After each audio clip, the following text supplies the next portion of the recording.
The physical environment of the Senate Judiciary Committee hearing room in the Dirksen building had reached maximum capacity 20 minutes before the scheduled commencement.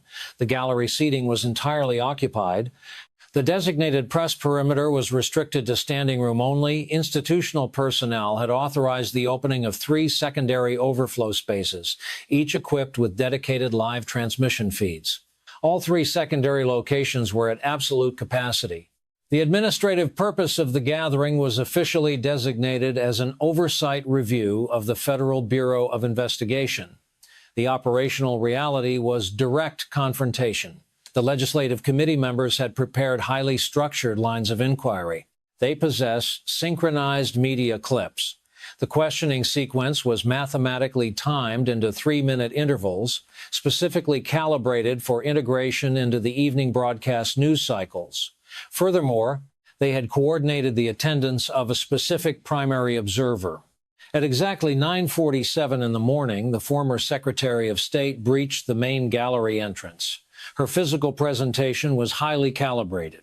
She wore a sapphire blue suit, the precise chromatic selection historically utilized during primary debates and formal inaugurations to visually project institutional command. Her accessories included standard pearl earrings.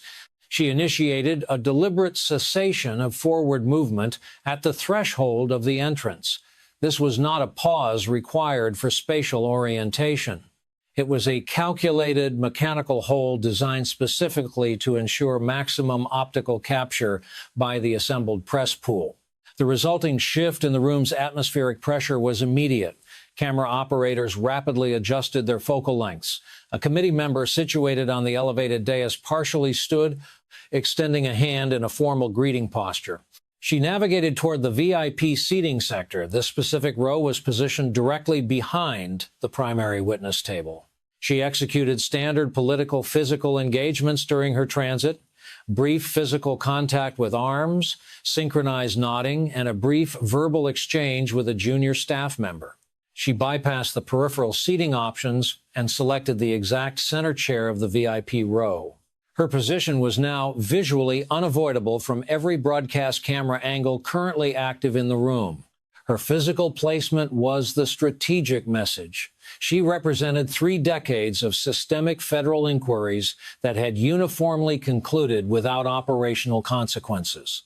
Less than 15 minutes prior, she had stood on the exterior steps of the Capitol building, utilizing a bank of microphones to establish the morning's narrative framework. She had categorized the individual currently managing the world's most powerful law enforcement agency as an unqualified operative, promoted strictly for political alignment rather than prosecutorial competence. She had explicitly stated that he possessed a documented history of inventing evidence when none naturally existed. Now, inside the chamber, she executed a classic relaxed posture.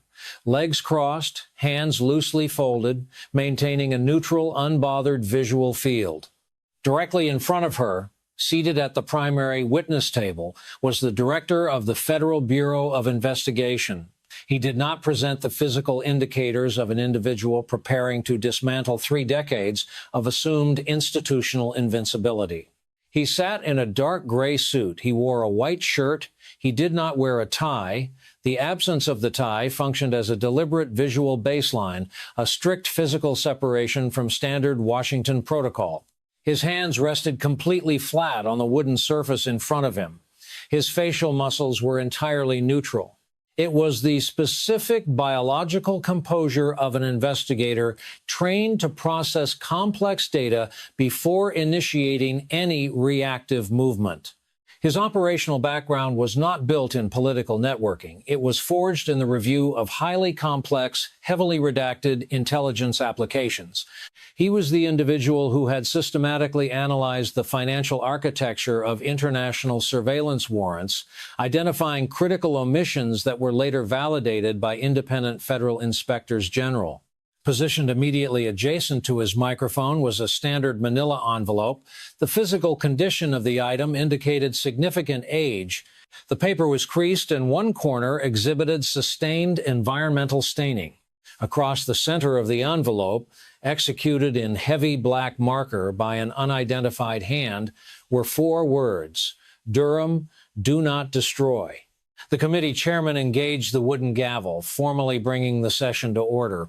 He acknowledged the director's presence and noted the submission of a written request to deliver an opening statement. He allocated a 15-minute window. The director adjusted the position of his microphone by exactly 2 inches. He acknowledged the chairman. He then executed a physical pivot. He did not simply turn his head. He rotated his entire physical mass in the chair until he was facing away from the legislative committee and directly toward the VIP gallery. He established direct eye contact with the center seat. He issued a brief formal welcome. The smile in the VIP row remained perfectly static. The director referenced the public statements made on the Capitol steps regarding his alleged history of searching for non-existent evidence. He reached forward and elevated the aged manila envelope, rotating the surface so the black marker was clearly registered by the primary broadcast cameras. He stated with absolute vocal neutrality that the evidence in question did exist. He confirmed its acquisition. He then pivoted back to face the legislative committee.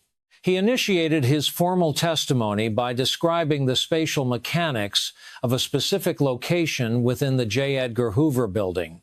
It was a physical room located in the subterranean levels. It did not exist on any official architectural blueprint. It was secured by a heavy lock. It was completely absent from all internal security directories, and no federal employee possessed documented clearance for entry. Inside this undocumented space, he stated, were standard burn bags, the heavy paper containers utilized specifically by federal agencies for the terminal incineration of classified materials. The bags had been fully loaded. However, the incineration protocol had never been executed. He opened the flap of the manila envelope. He informed the silent chamber that an unidentified individual had isolated specific documents within those disposal units. Someone had deliberately erased the room's existence from the institutional grid. Yet, someone else had intercepted the process, sealing this specific envelope and marking it for absolute preservation. He looked directly at the committee chairman. He stated that the intent to destroy the materials had been countered by an intent to preserve them. He announced that the public record would now officially absorb the contents. Document 1. The director extracted a stapled sequence of pages from the aged manila envelope. The paper exhibited distinct yellowing. This was not a fresh administrative printout. The physical degradation indicated prolonged storage in a subterranean environment. He read the administrative header directly into the congressional record. It was an internal memorandum from the Federal Bureau of Investigation's New York field office, dated November 3, 2016, exactly 4 days prior to the presidential election. It was addressed to the Office of the Deputy Director. He read the subject line with absolute vocal neutrality, request for authorization, cross-reference of Weiner device materials with Clinton Foundation case files. The ambient noise within the hearing room dropped to absolute zero. It is the specific acoustic void that occurs when a room full of highly connected individuals realizes they are encountering classified operational history for the very first time. The director detailed the operational metrics contained in the memo. Field technicians had recovered approximately 340,000 emails from the targeted hardware. Of those, an estimated 2,800 contained classified markings.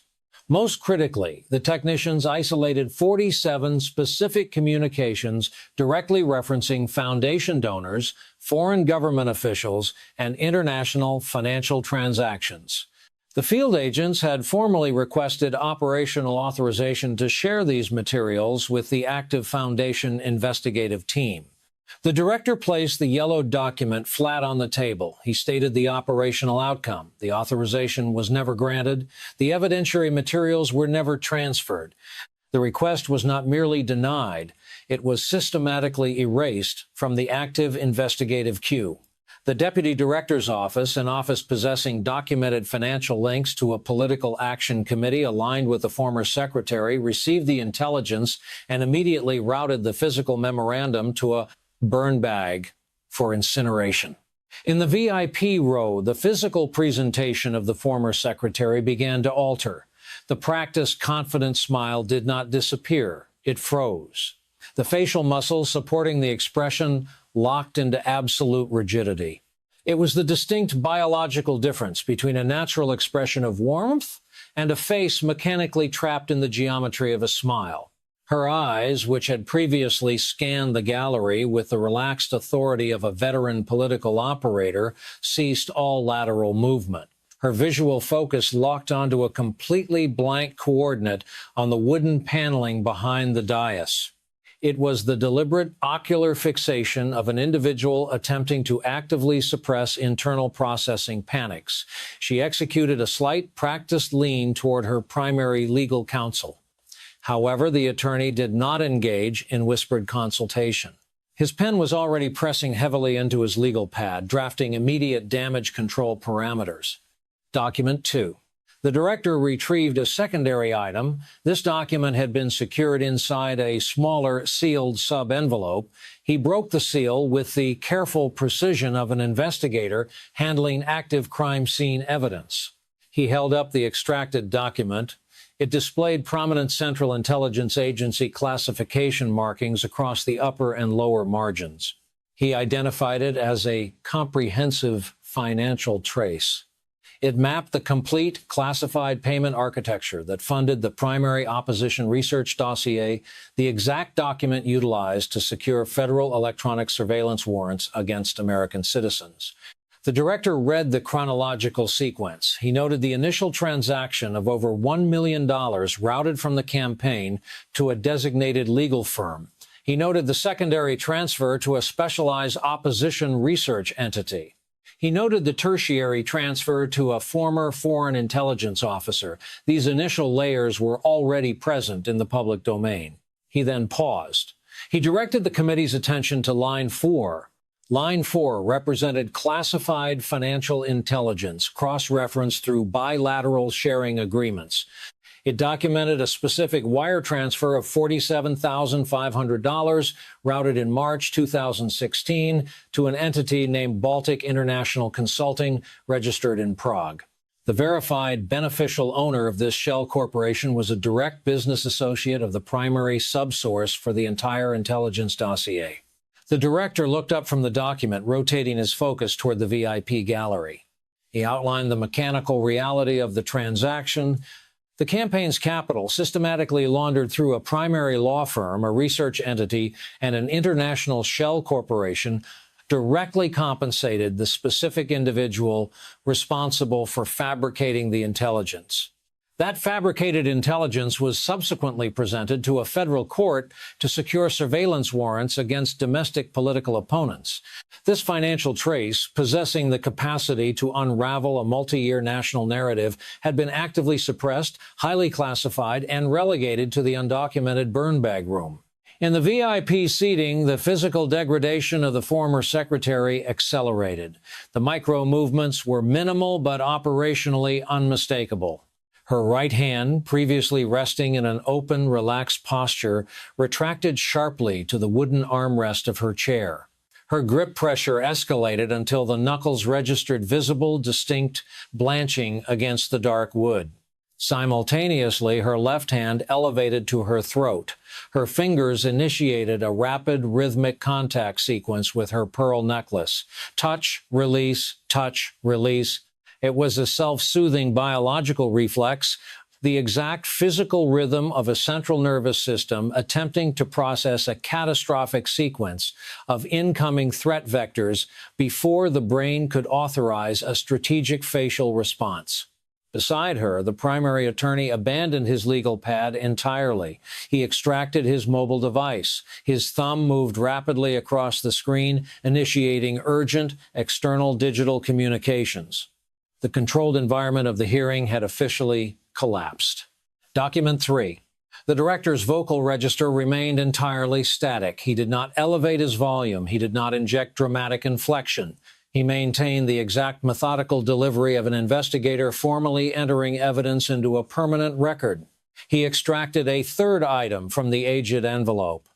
This item was not a single-page memorandum. It was a comprehensive technical dossier measuring approximately 30 pages in depth, heavily populated with dense technical diagnostics. He identified the document for the committee. It was a forensic analysis report generated directly by the Federal Bureau of Investigation's Operational Technology Division. This specific technical unit was mechanically responsible for the actual hardware examination and digital extraction of the private server network in question. The document was dated September 2016. The director held the document completely level. He stated that this specific forensic report was categorically excluded from the director's July 5th public briefing. It was excluded from the formal evidentiary referral to the Department of Justice. It was withheld from all congressional oversight committees. It was routed directly to the undocumented burn bag room. He opened the thick report to a specific tabbed section. He read the baseline metrics. The report confirmed the public statement. Federal technicians successfully recovered 14,900 emails from the hardware utilizing advanced forensic reconstruction tools. However, the internal report provided specific classification gradients. Of the recovered digital files, 193 contained intelligence classified at the confidential level. 67 registered at the secret level. 22 registered at the top secret and special access program level. He paused on the specific acronym, Special Access Programs. He defined the metric for the room. It represents the highest intelligence classification maintained by the United States government. It encompasses intelligence so operationally sensitive that access is highly restricted even within the intelligence community itself. It involves data that, if intercepted, directly compromises active collection methods and fundamentally endangers the biological survival of human assets operating in hostile foreign environments. The director then turned to page 14. He noted that page 14 was systematically removed from the sanitized version utilized for public briefings. He read directly from the technical text. Forensic analysis of the bleach bit deletion pattern indicates that the wiping protocol was selective, not comprehensive. Certain email chains were specifically targeted for digital destruction, while adjacent chains residing within the identical folder structure were left completely intact. This specific software deployment pattern is fundamentally inconsistent with a bulk deletion of routine personal communications. It is highly consistent with a targeted removal of specific operational content. The director placed the technical report gently onto the wooden table. He translated the forensic data into operational reality. The deletion was selective. It was targeted. An individual accessed the server architecture and deliberately chose which specific communication chains to digitally eradicate. The federal technicians, the personnel who physically examined the hardware, empirically documented this targeted pattern. While the previous federal leadership publicly announced a lack of intent, the internal technical division had explicitly documented selective, intentional destruction. And that documentation was designated for incineration. In the VIP gallery, the physiological baseline of the former secretary visibly altered. The shift was strictly biological. Her respiratory rate accelerated. The change was observable through the slight, rapid elevation of her shoulders, corresponding to a deeper, involuntary inhalation. The cardiovascular system was actively demanding a higher oxygen intake, a standard autonomic response to a severe, unprocessed external threat vector. She executed a mechanical adjustment of her sapphire jacket. She pulled the fabric tighter across her torso, physically straightening the lapels. The movement superficially resembled standard garment grooming. Operationally, it was the construction of a physical barrier. She then crossed her arms completely across her chest. It was the first closed physical posture she had adopted since entering the chamber. 10 minutes prior, her physical presentation had been entirely open, relaxed joints, exposed torso. Now, her physical architecture was folding inward, arms crossed, shoulders drawn forward. Her central nervous system was initiating a defensive physical lockdown before her conscious mind could authorize it. Beside her, the primary attorney initiated direct contact. He passed a handwritten note on a legal pad. She read the text. Her jaw tightened immediately. The masseter muscles visibly flexed beneath the skin of her cheek. She executed a rapid, heavy response on the paper. The attorney reviewed her written response. He executed a minor definitive lateral movement of his head, a strict denial. Whatever countermeasures she had just proposed, the legal counsel was rejecting it. She wrote again. She applied significantly more downward pressure on the pen. The mechanical indentation of the ballpoint was visibly transferred to the underlying pages of the legal pad. The attorney reviewed the second response. He shook his head again. This silent, rapid exchange was entirely captured by the primary broadcast lenses. It was the first documented public evidence that the former secretary and her primary legal counsel were actively, openly fracturing over immediate strategic execution. She required an immediate counteraction. Her legal counsel was informing her that no viable action existed. The director extracted a single sheet of paper from the primary envelope. It was not a multi-page technical diagnostic. It was a singular document bearing the official, highly restricted seal of the Foreign Intelligence Surveillance Court. He identified the document as a classified communication initiated by the presiding judge of the surveillance court, directed to the Attorney General of the United States, dated February 2018. He explicitly noted its operational origin, the undocumented burn bag room. The introduction of this specific judicial body fundamentally altered the acoustic environment of the chamber. The surveillance court operates under absolute operational secrecy. Its internal communications with the executive branch are classified at the highest institutional levels. The act of reading a direct communication from this court into the public congressional record was procedurally unprecedented. The director read directly from the approved, declassified portions of the judicial text. The court has reviewed the renewal applications for electronic surveillance of the individual identified in the original application and has identified material omissions that, in the court's judgment, would have been dispositive had they been disclosed at the time of the original application. The director paused to establish the legal metric. He defined dispositive for the legislative committee. Operationally, it confirmed that had the court possessed the accurate intelligence, the surveillance authorization would have been completely denied. He continued reading the judicial assessment. The court explicitly noted the deliberate omission of the political origins of the primary source material. It noted the suppression of exculpatory intelligence. It noted the presentation of unverified, fabricated allegations as corroborated federal intelligence. The director placed the letter flat on the wooden surface. He translated the judicial terminology into the operational reality of the room. The campaign capital funded the initial opposition research. The financial trace confirmed the capital reached the specific individual who fabricated the intelligence. The fabricated intelligence was utilized to execute domestic electronic surveillance. The presiding court formally stated the warrant was fundamentally invalid, and the judicial documentation confirming this systemic violation was intercepted and routed for incineration.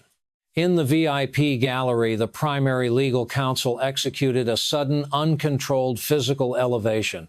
The movement bypassed standard professional decorum. It was the involuntary, rapid standing of an attorney whose internal risk assessment parameters had been catastrophically breached. He leaned downward, positioning his mouth millimeters from the former secretary's ear. He delivered a sustained, rapid sequence of urgent legal directives compressed into a 15-second window. She executed a sharp, definitive lateral movement of her head, a strict negative response. The attorney was recommending immediate physical evacuation from the chamber. She was refusing. 3 decades of political conditioning dictated that initiating a physical retreat in front of active broadcast lenses would result in a permanently damaging optical narrative. However, exactly 30 seconds later, her biological calculation shifted. The internal assessment recognized that while this document was catastrophic, the final unrevealed 5th document possessed the potential to be exponentially worse. She uncrossed her arms, her hands gripped the wooden armrests of her chair. She shifted her center of gravity forward, redistributing her physical mass to her lower extremities. It was the necessary biomechanical preparation for standing. She was preparing to execute the physical evacuation she had just explicitly denied her attorney. She initiated the upward physical lift. At that exact millisecond, without turning around, without establishing visual contact, the director spoke directly into the microphone. "Madam Secretary, I have one more document." The former secretary experienced total physical paralysis, her body locked in a half-standing posture. She was completely suspended between the chair and full elevation. Her hands remained anchored to the armrests, her weight entirely caught in the spatial midpoint between remaining and fleeing. It was a total kinetic suspension of the most recognized political figure in modern history, captured simultaneously by every broadcast lens in the chamber. Her primary attorney executed a micro-movement. He applied the slightest possible fingertip pressure to her forearm, immediately below the elbow joint. It was a silent, tactical, physical directive to abort the evacuation. She slowly reversed the biomechanical sequence and sat back down. It was not a strategic choice to remain. It was the forced mechanical reality that returning to a seated posture was the only physical movement available that did not mathematically worsen the optical damage of the existing freeze. The director's vocal register underwent a distinct acoustic shift. He did not increase his volume, he lowered it. It was a subtle, highly controlled adjustment, mirroring the atmospheric drop in a room immediately preceding a severe barometric event. He stated clearly that this specific item was not recovered from the undocumented burn bag room. It was formally provided to the Bureau during the preceding month by the House Oversight Committee, extracted directly from their ongoing federal investigation into the trafficking network of Jeffrey Epstein. The introduction of that specific name fundamentally altered the chemical composition of the hearing room. The invocation of that network within a Washington federal chamber functioned as a kinetic shockwave. Every head in the gallery executed a simultaneous, involuntary pivot toward the witness table. The director elevated a single typed sheet of paper. It featured standard State Department administrative formatting, utilizing the specific block layout designated for the daily calendars of senior cabinet officials. He identified the document as a page from her official daily schedule during her tenure as Secretary of State. He read the chronological entry into the microphone. The date is June 4th, 2011, 7 p.m. dinner, private residence, New York. He paused, then read the designated location. The address listed is 9 East 71st Street. He placed the single sheet of paper flat onto the table with deliberate slowness. 9 East 71st Street, New York, New York is the primary physical address of Jeffrey Epstein's Manhattan townhouse. The hearing room produced absolutely no acoustic response. There was no audible gasp, no collective murmur. It was the absolute total silence of an enclosed space where hundreds of individuals have simultaneously and involuntarily ceased respiration. The director cross-referenced the scheduling data with the congressional record. He noted that on February 26, 2026, she had provided 7 hours of sworn testimony to the Oversight Committee. He read directly from the official deposition transcript, "I never met Jeffrey Epstein. I never had any connection or communication with him." He reminded the chamber that she had testified under oath to never flying on his aircraft and never visiting his residences. He rotated his focus to the VIP gallery. Your own official State Department schedule places you at a private dinner at his primary home address. In the center seat of the VIP row, the performance had officially terminated. The political mask, engineered over 30 years and successfully stress-tested by multiple federal inquiries, entirely dissolved.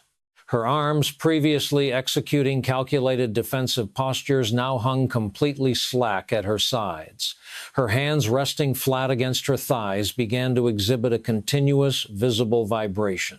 This was not the theatrical, performative tremor of an individual attempting to display emotional distress. It was a fine, involuntary, mechanical vibration directly generated by sustained, unexpended adrenaline. It was the biological manifestation of a central nervous system reacting to an absolute threat vector that could neither be physically fought nor fled. Her facial coloration underwent a rapid physiological shift. It did not register as standard pallor. It transitioned to a distinct gray. This is the specific cardiovascular response that occurs when the human body shifts into terminal survival mode, actively withdrawing blood flow from the skin surface to protect the core organs. When the address was read, she executed a physical movement completely unprecedented in her 3 decades of documented public life. She looked down. She did not look at a legal pad or a mobile device or a staff member. She directed her entire visual focus to the carpeted floor, locking her eyes onto the narrow, empty spatial void between her own shoes. It was the gaze of an individual who is no longer looking at an object, but actively looking away from everything. It is the involuntary ocular aversion the human biological system produces when the prefrontal cortex encounters data it can neither process nor legally reject. Her primary attorney ceased all operational activity. His hands rested flat against his knees. His legal pad was closed.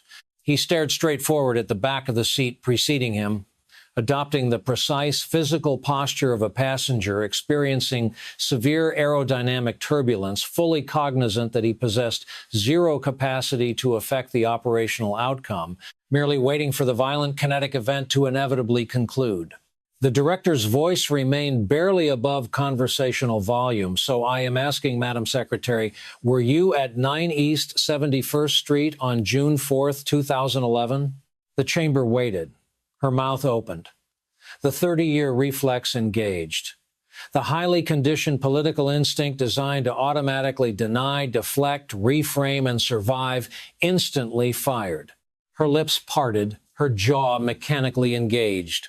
But the vocal cords produced zero sound. For the first time in her operational history, the biological reflex to speak and the instantaneous catastrophic calculation of what speaking would legally cost arrived at the exact same millisecond.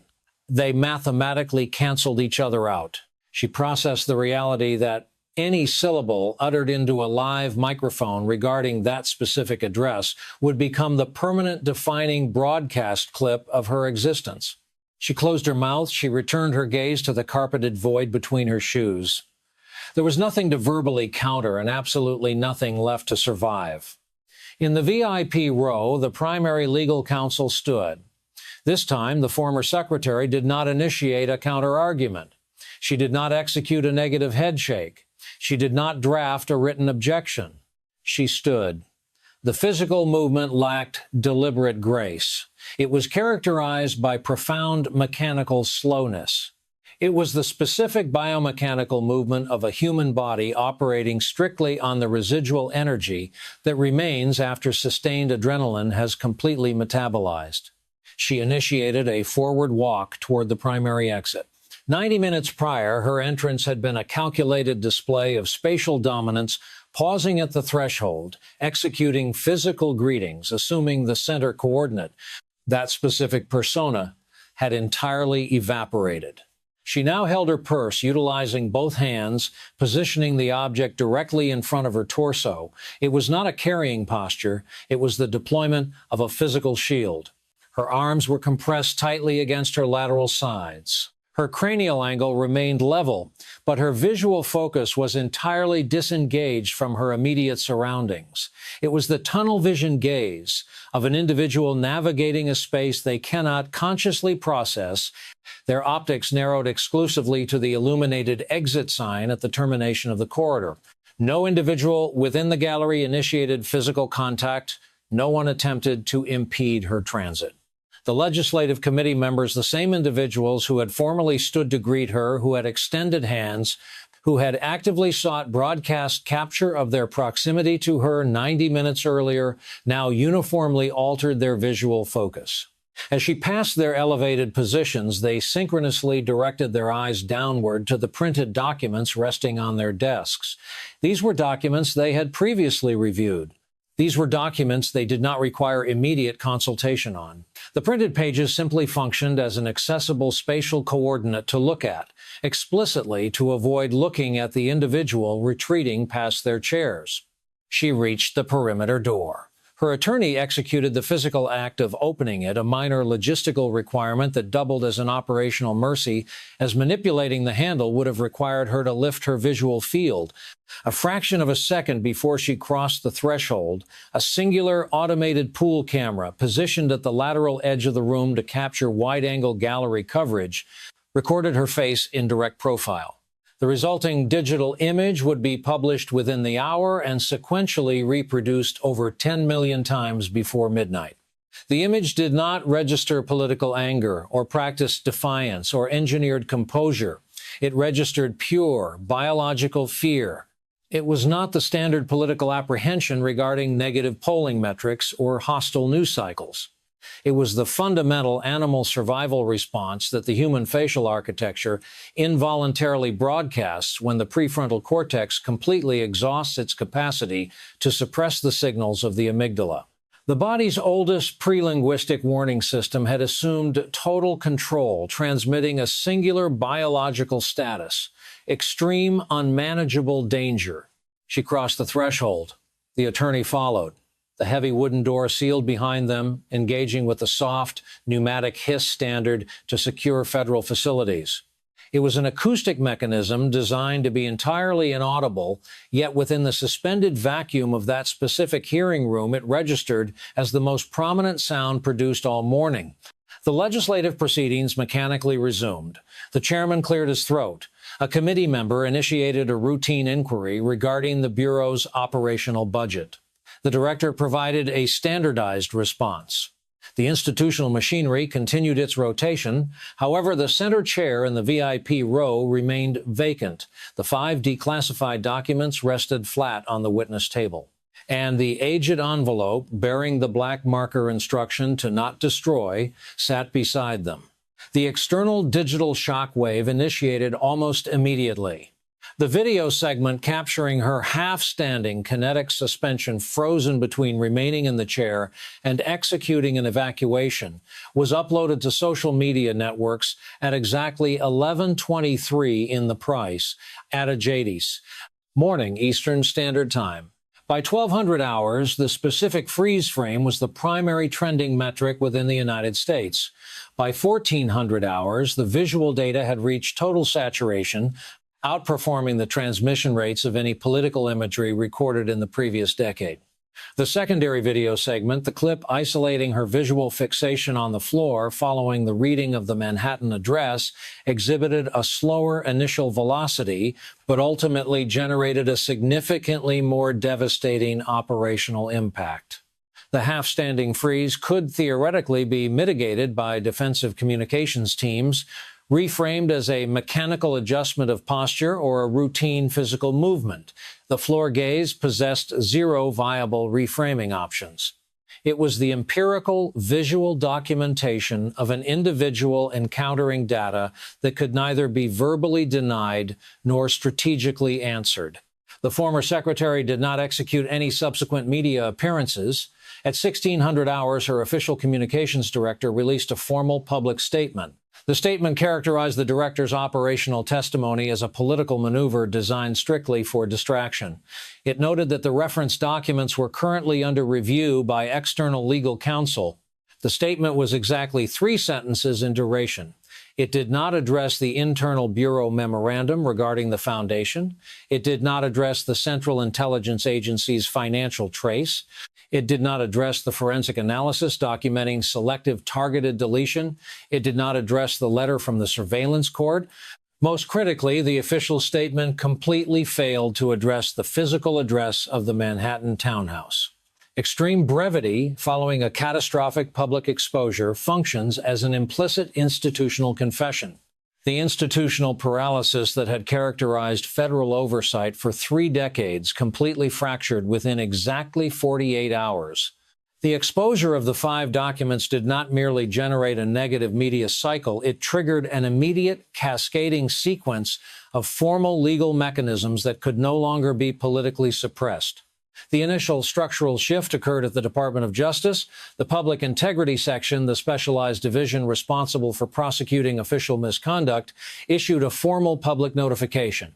They announced the initiation of a comprehensive review regarding newly surfaced evidentiary materials extracted from the Federal Bureau of Investigation's internal archives.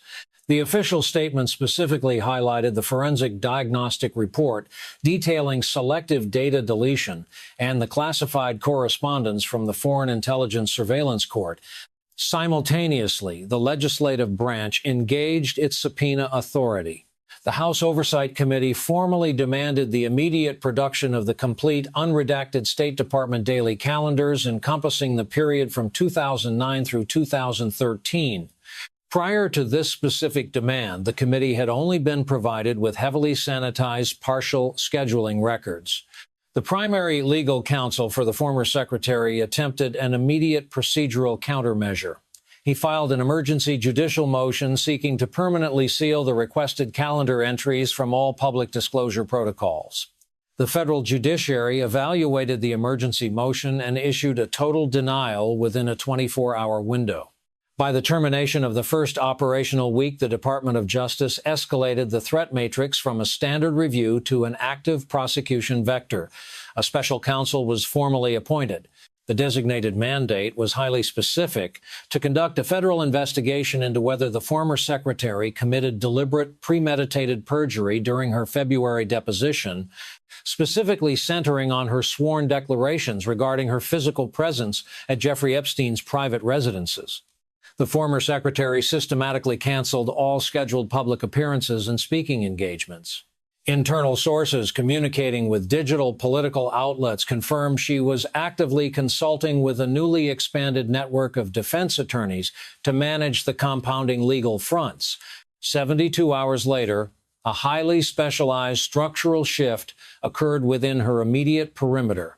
Her spouse, the former president of the United States, officially retained independent legal counsel, distinctly separate from her defense team. Within the operational environment of Washington, the legal separation of a marital unit carries only one functional interpretation. Their respective legal exposures were divergent, and their survival interests were no longer aligned. By the conclusion of the second week, the financial architecture surrounding the political dynasty began to systematically collapse. The Clinton Foundation issued an administrative directive announcing a temporary indefinite pause on all new grant disbursements, citing the requirement for an internal organizational review. 3 primary members of the governing board submitted immediate resignations. Concurrently, a federal grand jury was formally convened in the Eastern District of New York. While the Department of Justice maintained strict classification regarding the exact scope of the grand jury, independent financial tracking reported that the subpoenas comprehensively covered private financial records, internal foundation correspondence, and unredacted scheduling documents originating from her tenure as Secretary of State. While the external legal machinery initiated its systematic dismantling of her operational network, the director of the FBI had remained inside the Senate hearing room. Following her physical evacuation, he continued to provide sworn testimony for an additional 3 hours. He addressed the committee's inquiries regarding high-profile indictments. He addressed the allegations published in national media outlets. He addressed the active leak investigations targeting unauthorized journalistic disclosures. Through hours of hostile questioning, his physiological baseline never altered.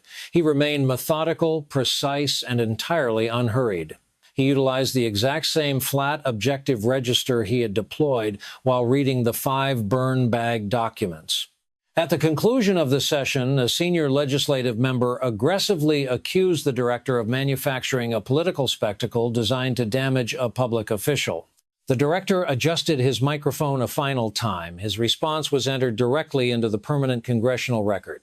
"Senator, I read 5 documents. I did not author a single one of them. The Bureau's New York field office authored the Foundation Memorandum. The Central Intelligence Agency compiled the financial trace. The Operational Technology Division produced the forensic analysis. The Surveillance Court drafted the judicial reprimand, and the State Department generated the scheduling matrix. I merely extracted them from a physical space that individuals within your network actively attempted to erase from federal blueprints."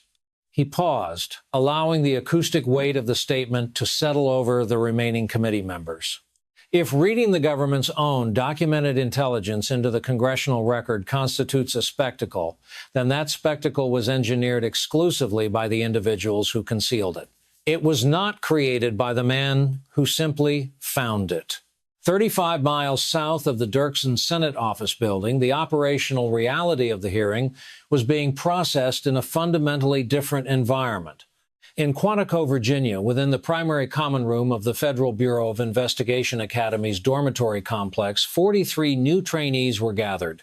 The wall-mounted television, typically designated for standard sports broadcasting, was tuned exclusively to the congressional feed. Sarah Chen occupied a seat in the second row. She was 27 years old, currently navigating her second week of federal operational training. Her presence in that specific room was not the result of generational political networking.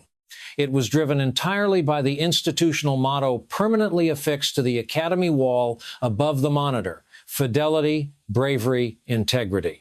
Her understanding of those three metrics was anchored in a highly specific childhood memory. When she was 11 years old, she stood in a processing line at a federal immigration facility in Flushing, Queens, holding a paper sequence number. Her father had immigrated from Fujian province possessing exactly $400 and a standard English phrase book. He subsequently established a local dry cleaning business on Roosevelt Avenue.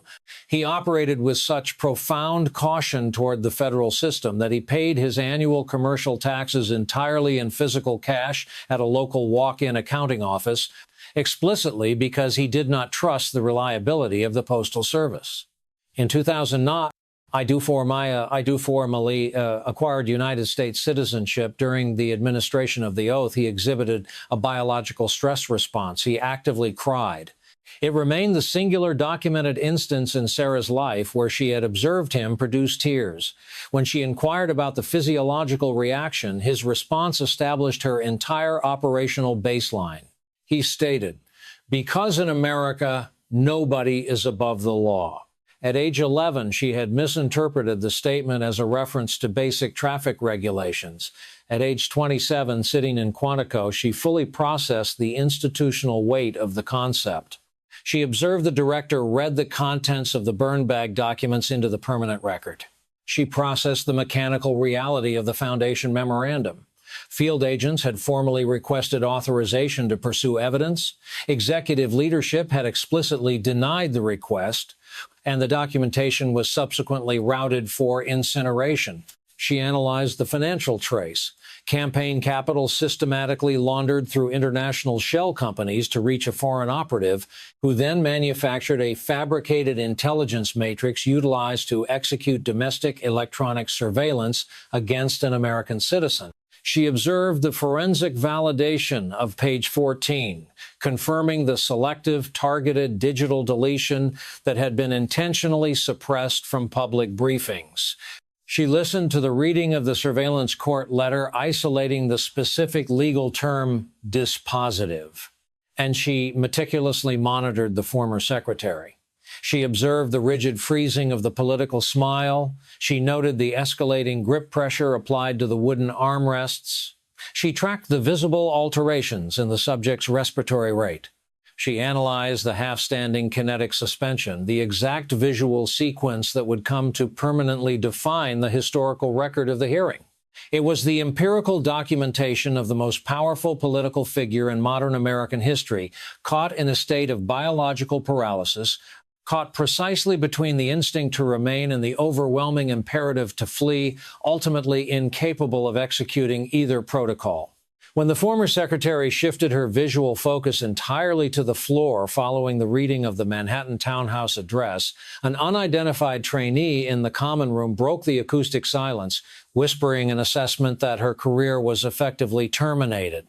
Sarah Chen did not initiate a verbal response. She shifted her visual focus from the broadcast monitor to the official bureau seal mounted on the facility wall: fidelity, bravery, integrity. These were the three specific metrics that had occupied that physical space since the Academy's architectural inception. These were also the exact concepts that an unidentified executive at the Hoover Building had physically placed into a paper bag, intending for them to be permanently incinerated. She noted quietly to herself that the subterranean room was now empty. The operational reality was absolute. The documents were extracted, the burn bags were opened, and the three metrics on the Academy wall were no longer merely institutional text. They represented a fundamental promise that one faction had actively attempted to break, and a solitary investigator had systematically enforced. She recognized her specific operational mandate. She was stationed at Quantico to ensure those metrics remained physically and operationally affixed to that wall. She was present because a dry cleaner had wept in a municipal office in Queens, promising his daughter that the system possessed an absolute ceiling. Following the exposure of the burn bags, the secret basement rooms, and the erased architectural blueprints, the empirical data suggested his assessment might actually be correct. Simultaneously, across the Potomac River, the human cost of the fabricated intelligence was being processed in absolute isolation. Carter Page activated his television monitor at exactly 1000 hours. It was an established daily behavioral pattern. He routinely initiated the action, subsequently registered deep psychological regret for doing so, and inevitably repeated the identical sequence the following morning. He occupied a single-bedroom unit in Arlington, Virginia. The spatial environment was highly restricted, meticulously clean, and devoid of almost all personalized artifacts. The walls lacked photographic displays. There were no framed academic diplomas. There was zero physical memorabilia documenting a highly specialized career in international energy consulting. That specific career trajectory had been permanently terminated the exact moment the Bureau successfully obtained a federal warrant to intercept his communications, utilizing an intelligence dossier funded by a political campaign and entirely fabricated by an individual he had never physically encountered. He monitored the congressional broadcast with the audio output completely muted, relying strictly on the automated closed captioning system. This was a defensive adaptation developed after 2017. During that period, the auditory processing of his own name broadcast across national networks began generating severe physiological distress, acute constriction of the chest cavity, rapid escalation of the resting heart rate, and an overwhelming biological sensation categorized by medical professionals as acute anxiety. His central nervous system recognized it as the somatic memory of being publicly indicted for treason by established political figures who possessed full knowledge of the fabrication, yet executed the broadcast regardless. Processing the data through silent digital text was operationally manageable. It allowed him to control the cognitive ingestion rate. It provided the physical option to simply avert his visual focus. On this specific Tuesday, he did not avert his focus. He observed the director read the classified correspondence from the surveillance court. The closed captioning algorithm rendered the transcription in standard white typography against a black digital bar at the lower margin of the screen, operating on a strict 2-second transmission delay. This technical latency produced a disorienting visual effect. He observed the mechanical movement of the director's jaw before visually processing the corresponding terminology. The specific legal metric populated the screen, dispositive. Carter Page closed his eyes. His cognitive processing immediately reverted to October 2016. He recalled the exact acoustic signature of his mobile device ringing at 7:30 on a Tuesday morning, followed by the inquiry from a Wall Street Journal correspondent regarding his awareness of an active federal surveillance warrant targeting his personal communications. He processed the subsequent timeline of isolation. He cataloged the professional associates who systematically severed contact. They did not initiate the separation due to a genuine belief in his guilt. They executed the separation because mere proximity to an individual publicly branded as a foreign asset constitutes a highly contagious form of professional contamination. Individuals prioritize the survival of their own domestic networks, corporate trajectories, and established reputations. He recalled the specific employment offer from a premier energy consulting firm, formally extended on a Monday and abruptly rescinded on a Wednesday. The cancellation was delivered exclusively via a digital voicemail, offering zero operational explanation beyond the standardized phrasing of pursuing an alternative corporate direction. He recalled the termination of a 4-month romantic relationship. The individual did not initiate a verbal conversation. She executed the separation via a digital text message, explicitly stating an inability to maintain association with a subject under active federal investigation, concluding the transmission with standard wishes for his future well-being. Most severely, he processed the memory of his mother. She had initiated a frantic telephone call on a Saturday afternoon, actively weeping. A former intelligence analyst had appeared on a national broadcast and explicitly linked his name with the specific terminology of a traitor. His mother was not a sophisticated geopolitical operative. She had migrated from Ohio, not Moscow. She had functioned as an elementary school educator for 3 decades. She possessed zero functional understanding of the Foreign Intelligence Surveillance Act or the operational parameters of Crossfire Hurricane. She had simply consumed a national broadcast where a credentialed expert accused her son of treason, and for 20 agonizing minutes before he could return her call, she possessed the biological terror that the accusation might be empirically true. Dispositive. The surveillance court's own selected terminology, documented in a classified letter, routed to a burn bag, extracted from an undocumented room, and read directly into the permanent congressional record by the acting director of the FBI on national television. If the judicial body had been provided the accurate intelligence regarding the campaign funding, they would have denied the surveillance authorization. The specific authorization that initiated the entire sequence, the warrant that effectively terminated his corporate trajectory. The legal mechanism that cost him his professional network, his specialized employment, his personal relationship, and 20 minutes of his mother's psychological stability. Dispositive. The operational translation was absolute. The event lacked legal justification from its inception. He opened his eyes. On the muted broadcast monitor, the former secretary was visibly averting her gaze, locked onto the floor of the hearing room. The captioning algorithm displayed the final inquiry regarding her physical presence at the Manhattan townhouse. Carter Page did not process a sensation of political satisfaction. He did not experience the biological relief of vindication. He experienced the profound systemic exhaustion that immediately follows the prolonged carrying of extreme physical mass. It was the specific, hollow emptiness that occurs when a massive weight is finally deposited and the central nervous system registers that the structural damage to the muscular architecture has already been permanently sustained. The relief had arrived significantly too late to prevent the trauma. A singular legal metric dispositive does not possess the capability to reverse the timestamp of a panicked phone call from a mother. It cannot digitally reinstate a rescinded corporate contract. It cannot unsend a termination text message. It possesses zero capacity to refund 4 years of a human lifespan. However, it establishes a permanent record. A singular confirmation generated by the most highly restricted judicial body in the nation, documented in correspondence, targeted for incineration, and physically preserved by an unknown operator.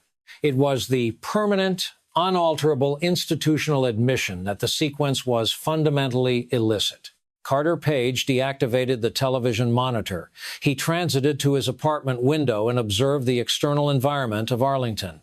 He watched the architectural grids, the standard vehicular traffic, the routine mechanics of an ordinary municipal morning.